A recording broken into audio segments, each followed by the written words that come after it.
In the heart of an ancient forest, where the sun struggled to pierce the dense canopy, whispers of dread lingered among the gnarled trees. The villagers spoke in hushed tones of a darkness that dwelled within, a shadow that moved with a life of its own. One fateful evening, driven by a mix of curiosity and bravado, a young man named Ethan decided to venture into the woods. He had heard the tales of the shadow, an entity that preyed upon the lost, a dark figure that emerged at twilight with eyes like smoldering coals. Dismissing the warnings, he laughed off the fear, armed only with a flashlight and a sense of invincibility.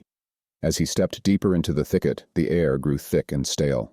The trees leaned in, their twisted branches resembling skeletal fingers. A chill skittered down his spine, but he pressed on, determined to prove the legends false. The further he went, the more the light of day seemed to fade, swallowed by an encroaching gloom. Suddenly the atmosphere shifted. The chirping of crickets faded into an unsettling silence, and the wind stilled.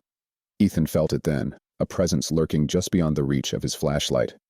He swung the beam around, heart racing, but found nothing. Dismissing it as his imagination, he continued, though unease gnawed at him. As twilight descended, a shadow flickered in the corner of his eye. He turned, and there it was. A figure, tall and amorphous, its edges blurring into the darkness. The eyes glinted with an otherworldly hunger, fixating on him with an intensity that froze him in place. It moved with a fluid grace, gliding between the trees, always just out of reach. Panic surged through Ethan as he stumbled backward, the beam of his flashlight trembling in his hand. He turned to run, but the forest seemed to shift, paths twisting and turning, leading him deeper into the labyrinth of shadows. The figure pursued him, whispering his name with a voice like rustling leaves, an echo that reverberated in his mind. Desperate, he broke through the underbrush, crashing into an open clearing. The moon hung high, casting an eerie glow, but relief was fleeting.